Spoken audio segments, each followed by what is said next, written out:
All right. So, like I said before, thanks so much for doing this. My first question to you is tell the audience a little bit about yourself and how you got started in the psychology realm.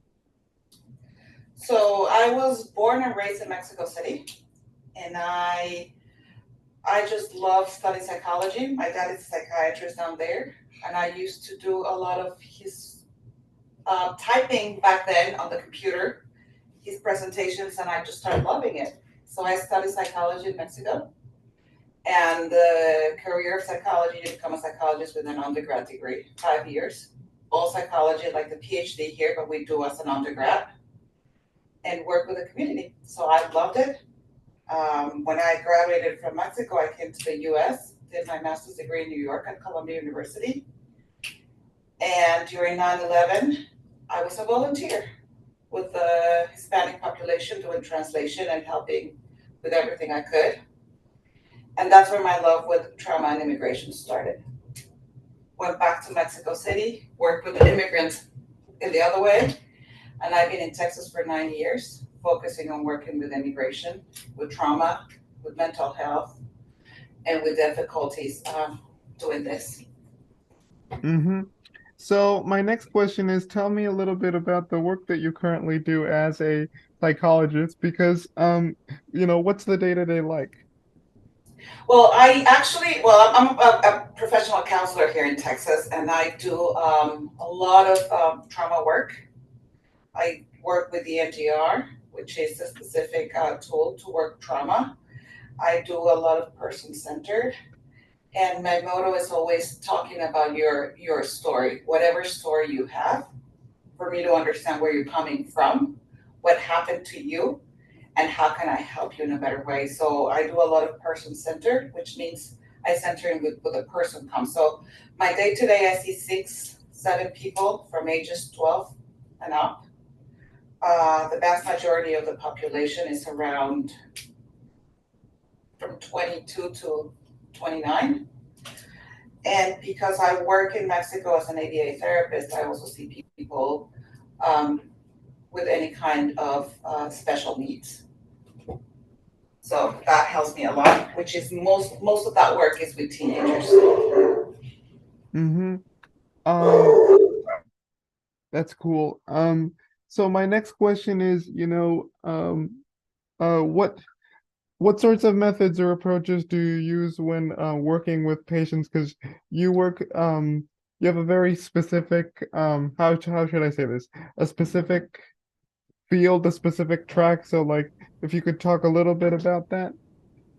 So what I do usually is, I mean, when I work with an immigrant, I don't start on why are you here. I greet them. I ask them their main ideas of who they are, and I start by asking them where they're from or where they grew up. I never assume people are from here or somewhere else. Where they grew up, where they were born, and then after that, I start hearing like even it's very interesting because even though no, most of my clients are not immigrants, they most of them are children of immigrants. So growing up, I want to find out how growing up in this country or growing up in a different country affected them.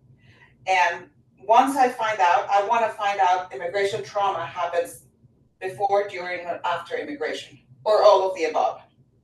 Why they immigrated, why are they here, what happened that prompted them coming here, and once they got here, how life was like that. I have a lot of people in Dhaka that parents brought them and they never understood the trauma of coming here and growing up as a DACA child, for example, which was not a child. It was not DACA before. They were illegal immigrants, which were afraid to be deported all the time. So that also takes a toll. So I try to find out how moving from one country to the other affects you as a human being. And then after that, I can ask them, so oh, you told me about yourself. So why now and what's bringing you now? Mm-hmm.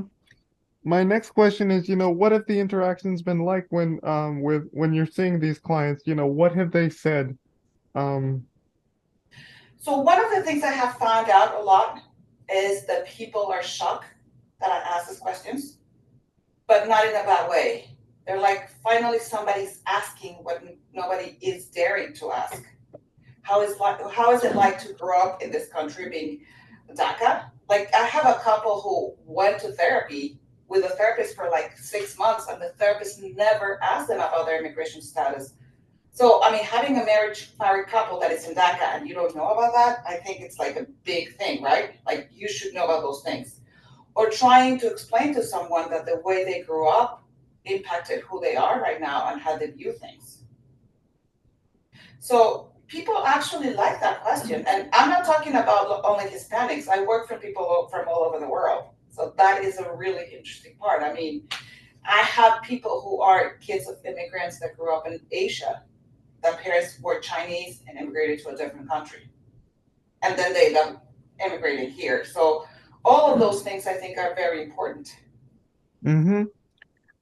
My next question that I want to ask is, what impact does your work have on the greater community? In other words, how does this work sort of really help these folks find, how to navigate the world, basically? Well, I think the most important thing is they are aware what happened to them.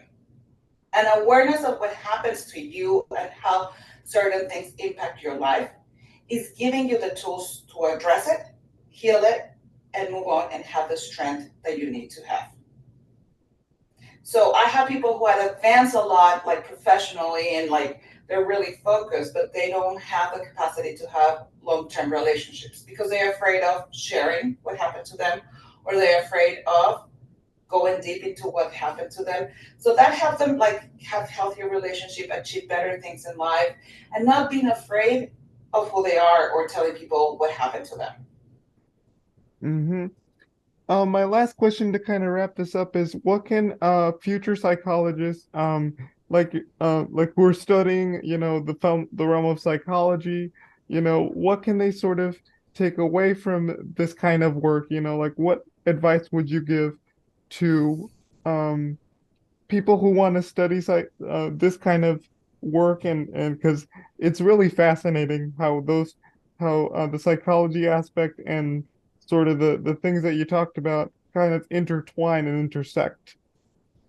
Well, I think first of all, I think the most important thing, and I do it when I do a presentation, is tell the people don't be afraid of ask about the person you have in front of you. If somebody comes to you, they already have a need, but they need to be understood as a whole.